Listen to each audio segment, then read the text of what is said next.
I've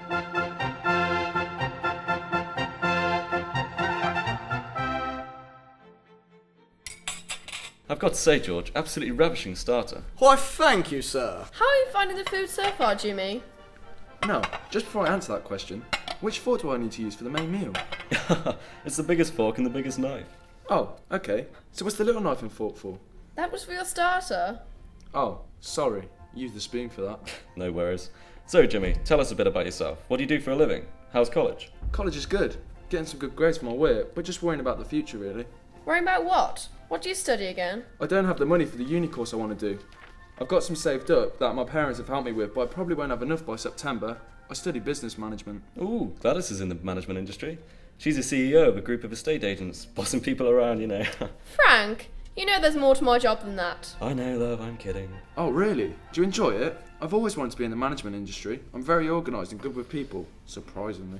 It's hard work. You need to be prepared to put a lot of effort into it. Laura's doing brilliantly at school. She received a certificate for her special academic talents.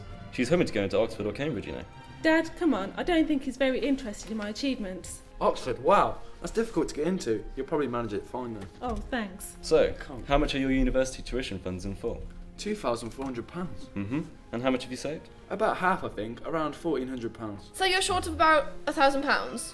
Do you not have a part-time job to earn you money? I've been trying to get one, but it's just impossible these days with all the job cuts and things.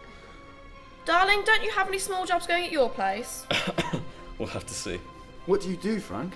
Oh, hasn't your mother told you? He runs his own car dealership. He manages the sales of top-of-the-range cars. So, Jimmy, where do you hope to be in 10 years? I suppose maybe... Well, I'm not sure, to be honest. I'd just love to become an operations manager in any company or any role in the management career. But if I can't get the money together for university, there's probably no hope. Laura wants to become a lawyer, you know. We have very high expectations for her, don't we, Gladys?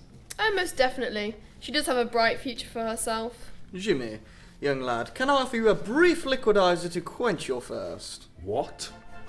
Do you want a drink? Oh, yeah, sorry, please. What you got? Superb, we have a wide variety of beverages on offer.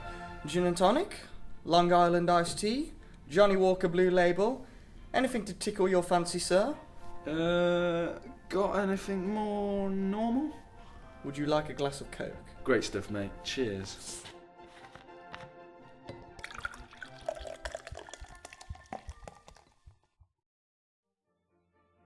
Now that was a splendid meal. An extravagant meal, George, thank you. Of course, sir. So, how did you find your food, Jimmy? Yeah, man, good stuff that was. Hats off to Georgie boy. So, Jimmy, what do you say to a touch of sport? Brilliant, the baggies are on the telly. Come on, widen your horizons a bit. How about an alternative sport? It requires immense physical skill and careful strategy planning. Croquet. Croquet? Yes. I'm not one to brag, but... Oh, really, Dad? Well, I do place among the top 100 West Midlands croquet players. Down at the local croquet club, you see. They used to call me the Croquet King. Good times they were. I've been teaching Laura and she's getting quite good. Let's say I teach you the basics after dessert, yes? And maybe we can also discuss your job opportunities. Really? Oh, great, thank you. Desserts today include a choice of vanilla and lemongrass panna cotta with a vanilla and syrup sauce. Red wine poached pear with pistachio nuts and citrus souffle, finished off with a hot chocolate ice cream. Dipped on the chocolate ice cream. Now, the key to this particular sport is concentration. Nice shot, Jimmy. Have you played croquet before? Nope, never. It's not that hard though, really. Well, some say it takes immense physical skill as well as mental skill. You're probably right, though. What it comes down to is hitting balls through hoops. So, what kind of cars do you sell at the car dealership? Oh, this and that, you know. What was it Gladys said about a smallish job being available? Now, don't go jumping to conclusions that I'm going to get you a job. Just like that. Oh no, sorry, definitely, sir. You don't need to call me that. I'm your uncle, Jimmy. Lighten up. Even though we never really meet up with your family anymore since we moved away, we're still family. But just because we're family, that doesn't mean you can take advantage of the fact that me and your aunt are very well-off people. We had to work hard and earn what we have today, so you must too. Yes, I understand that.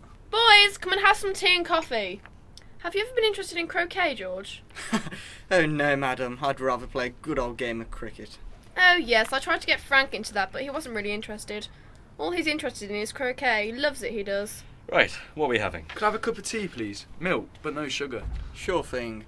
And the usual, sir? Good man, George, thanks. So, Jimmy, what universities are you looking around? I've looked at Coventry, BCU and Lincoln. I'll probably apply for all three as well if I can get the money together. But I do really want to go to Lincoln. The course that I've looked at sounds really good. Oh, Lincoln sounds nice. Laura looked round there. That's her second option if she doesn't get into Oxford or Cambridge. Maybe I'll see you there, Jimmy. Maybe you will. But I'll never be able to get in without the money. I get the hint. Fine. Maybe I can set you up with a small job within my company, a few hours a week. Really? Yes, that would be great. Thank you so much. I'll definitely make it worth your while, Frank.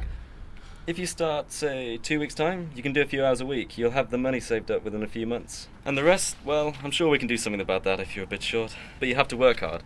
Don't take this opportunity for granted. I don't go dishing out jobs to just anyone. Definitely. No, I understand completely. I'm very grateful for this and I won't forget it. Just tell me what needs doing and I'll do it. Right, I'll get the details of the job in a few days and I'll be in touch with your mum next week. Is that alright? Brilliant. I'll wait in. Jimmy, that was your uncle. He's got you that job. 3 hours every Monday, Tuesday and Thursday. He said just turn up at the reception bit and he'll have someone tell you what needs doing. Yes, I can't wait. So what did you do at their house? We played croquet. What, croquet? Yeah, you should have seen me. I was actually quite good. Don't think I'll be the master of croquet anytime soon though. No, better leave that to Frank.